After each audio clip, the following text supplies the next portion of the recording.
Hello, everybody. Welcome to another episode of the Digital Exchange. Today, I want to talk about something that I think a lot of CEOs are experiencing, but probably not always putting into words. And that's the conversation with finance, specifically around Microsoft spend. I've found that in mid-size or large companies, Microsoft, it's no longer a small or background cost for most companies. It's become a meaningful number. And at some point, whether it's budget season, renewal time, or just regular financial review, you're going to be asked to explain it. You're going to be asked to explain what it is. You're going to be asked to explain why it's increasing and where it's going. And what I've noticed is those conversations aren't always straightforward. And it's not because the decisions are wrong, but because the way Microsoft has evolved, the way licensing works today, the way costs are layered, it's made the story harder to explain clearly. So what ends up happening is you've got IT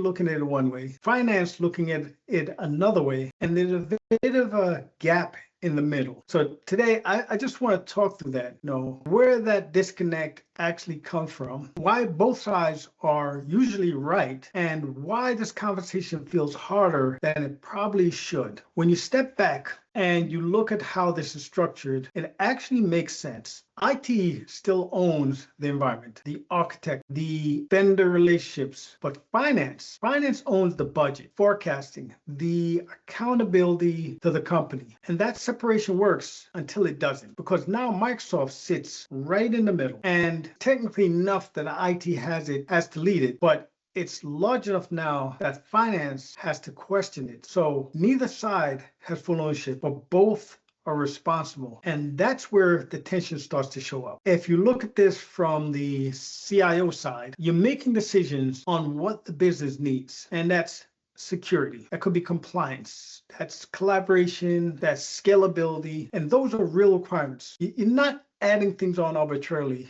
Each decision has a reason behind it. And now, if you look at it from the CFO side, what they're seeing is they're seeing a number that keeps increasing. And they're asking, is this controlled? Is it predictable? Is it aligned to business outcomes? And those are also valid questions. So the challenge isn't that one side is right and the other side is wrong. That both sides are asking reasonable questions, but they look at the problem from different angles. And without shared visibility, those perspectives, they don't always line up. I think the breakdown usually happens in how the story gets told, because the CIO understands the environment.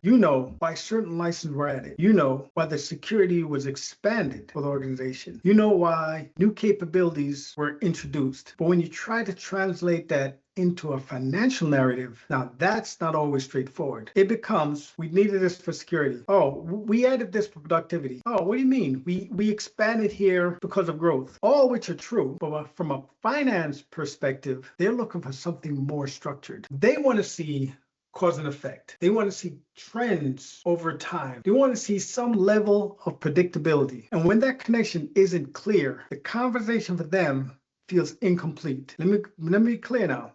It's not wrong, it's just incomplete. And I think this dynamic has always existed to some extent, but it's getting more attention now for a few reasons. Number one is simply the size of the spend. Microsoft is no longer a background cost. It's a major number in the budget now. It's significant enough that it shows up in broader financial discussions. The second is constant change. It's harder to say, this is what we spend next year, because there's more moving parts. And the third is AI. AI is just introducing new costs, it's introducing new decisions, and it's setting new expectations around value. So now, CFO isn't just asking about current spend, they're actually thinking ahead. And that pulls them deeper into the conversation. But I see pretty often that forms is a reactive pattern.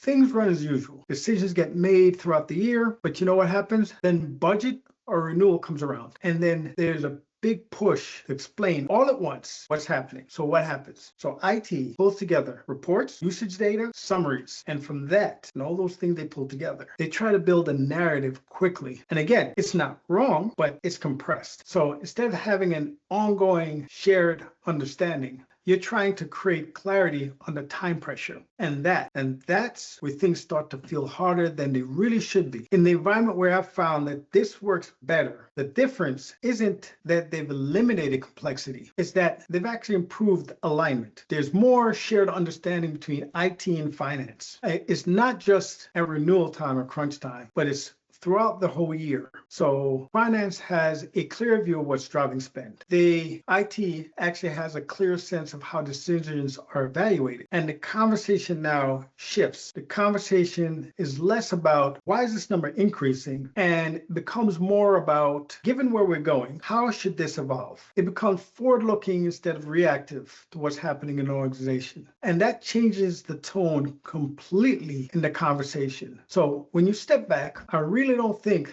it's really a conflict between CIO and CFO. I think it's a visibility gap between two perspectives. Both sides are trying to do the right thing. IT is focusing on enabling the business. Finance is focused on sustaining it. And Microsoft sits right in the middle of all that mess. The challenge is making sure both sides are looking at the same picture, because when that picture is clear, conversation becomes a lot simpler for everyone. Not necessarily easier, but more aligned, less reactive, more, it's a good word for it, more intentional what you're trying to get. That's where a lot of organizations are really heading. And if they're not doing it now, that's where they should be moving towards. And not because they have to, but because the scale and complexity of these decisions is forcing that shift. I really would be interested to hear how others are handling this internally. I'm not sure, does this feel like a smooth conversation for you when you have it internally, or is it still something that takes effort